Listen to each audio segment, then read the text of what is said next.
Halo, perkenalkan, nama saya Joshua Emmanuel Francisco Manurung dengan NIM 2014-01052. Di sini saya akan menjelaskan mengenai program yang telah saya buat untuk menjawab soal nomor 4 dari UTS SDA. Di sini saya membuat selection sort dikarenakan NIM saya genap. Langsung kita mulai. Pertama, seperti biasa, kita membuat sintaks include iostream, lalu using namespace std. Kita masuk ke program utamanya, in main, buka kurung, tutup kurung. Lalu kita inisiasikan atau kita buat sebuah variabel yang bernama fill dengan tipe data integer. Variabel ini berfungsi untuk menampung inputan yang akan kita buat dalam memilih apakah kita ingin mengurutkan secara ascending maupun descending. Lalu kita cout selection sort ini untuk menampilkan tulisan selection sort pada awal program. Lalu kita buat variabel baru yang bernama n yang nilainya 10 dan juga post yang bertipe data integer. Dan ini berfungsi untuk banyak data yang ada dalam program kita. Lalu post ini berfungsi untuk menyimpan posisi sementara dari data tersebut. Lalu kita buat sebuah tipe data array yang bernama data dengan besarnya n, yaitu 10, yang isinya setelah sesuai dengan soal, yaitu yang pertama dim saya itu kok 2052, jadi saya tulis 52. Lalu 27 ini merupakan sembarang bilangan yang diminta. Lalu 17, 8, 45, 6, 9 yang merupakan bulan lahir saya.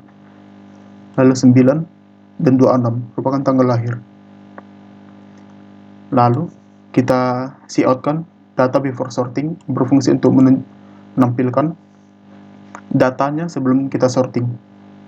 Di sini untuk menampilkannya kita melakukan perulangan for, di mana kita mendefinisikan nilai awal ini itu sama dengan 0 dikarenakan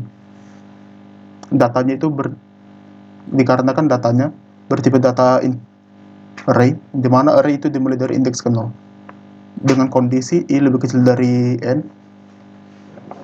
lalu melakukan increment i++. Lalu kita cout datanya dengan data pada indeks perulangan tersebut. Misalnya kita buat nilai i nya 0, maka untuk yang pertama dia akan mengeluarkan nilai pada indeks data ke 0. Lalu kita incrementkan sampai pada data itu lebih kecil dari n, yaitu 10. Lalu sini kita tanya, datanya mau diurutkan secara ascending atau descending. Jika ingin ascending, maka kita inputkan 1, jika descending, maka kita inputkan 2. Di sini inputan kita akan diterima sebagai fill. Lalu kita lalu kita cek apakah pilihannya itu sama dengan 1. Jika 1, berarti kita akan melakukan selection sort secara ascending. Di sini kita masuk ke perulangan for, di mana nilai i itu dimulai dari 0 dengan kondisi i lebih kecil dari n kurang 1, lalu menggunakan increment i++.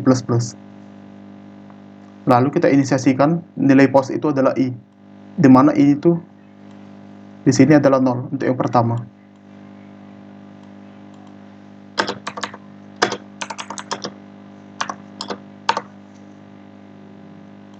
Lalu kita masuk ke perulangan for lagi, di mana nilai dari integer j itu adalah i tambah 1.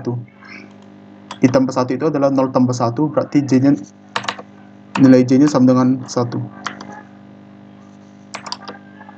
Lalu dengan kondisi apakah j-nya lebih kecil dari n. Jika lebih kecil, maka cek kondisi if ini akan dijalankan. Jika tidak, maka akan lanjut ke program yang ini.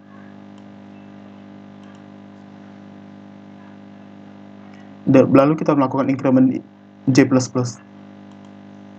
Di sini kita cek apakah data pada indeks ke j itu lebih kecil daripada data pada indeks ke post. Jika datanya lebih kecil, maka nilai postnya kita ubah menjadi j. Jika datanya tidak lebih kecil, maka kita lanjut ke perulangan selanjutnya, yaitu j sama dengan 2.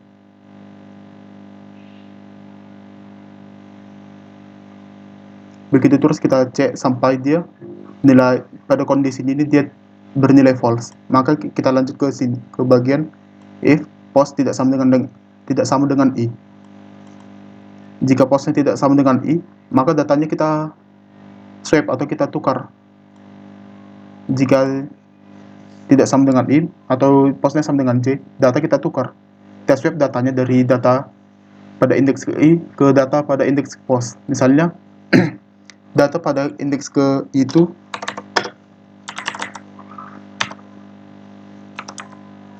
data pada indeks ke itu 2 dan data pada post itu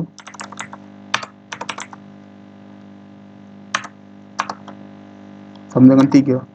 Maka setelah di swap hasilnya akan menjadi data i menjadi 3 dan data post menjadi 2. Lalu di sini saya melakukan cout proses untuk menampilkan proses pada perulangan yang pertama untuk for in ini, sehingga kita dapat melihat proses pengurutannya secara selection sort. Lalu datanya kita tampilkan secara ascending. Ini berfungsi untuk menampilkan data yang telah kita lakukan sorting tadi menggunakan selection sort. Sama saja seperti bagian yang sini. Lalu kita masuk, jika kita menginputkan pilnya itu sama dengan 2, maka kita akan masuk ke bagian selection sort untuk yang secara descending, dimana sama saja seperti yang ascending, dan menggunakan for loop secara 2 kali. Yang pertama untuk integer i-nya sama dengan 0, dimana atau kondisinya ini itu lebih kecil dari n kurang 1. Lalu menggunakan increment plus plus.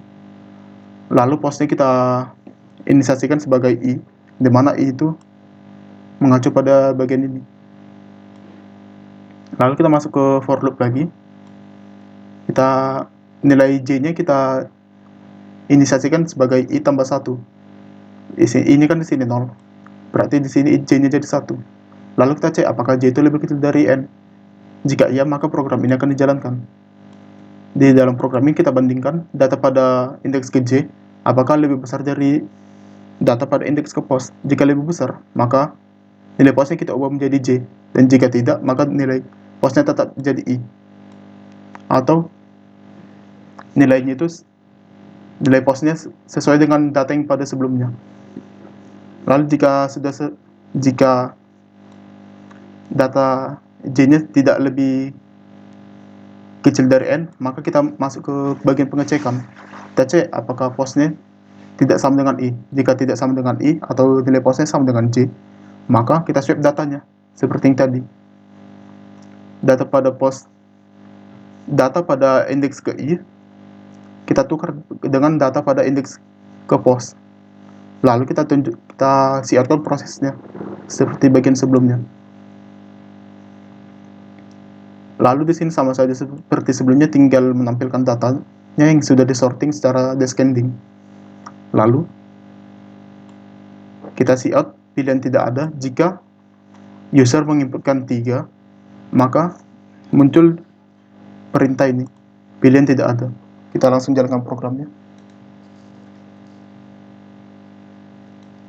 Kita coba inputkan 1. Maka di sini hasilnya jadi 6, 7, 8, 9, 9, 17, 20, 26, 45, sama 52. Di sini kita dapat melihat proses selection sortnya bagaimana. Lalu kita jalankan programnya secara descending. Ini akan dimulai dari 52, 45, 26, 20, 17, 99, 8, 7, 6. Lalu bagaimana jika kita inputkan D3 yang tidak ada pilihannya? Maka akan keluar output pilihan tidak ada. Mungkin hanya ini yang bisa saya jelaskan. Lebih dan kurang saya mohon maaf. Terima kasih.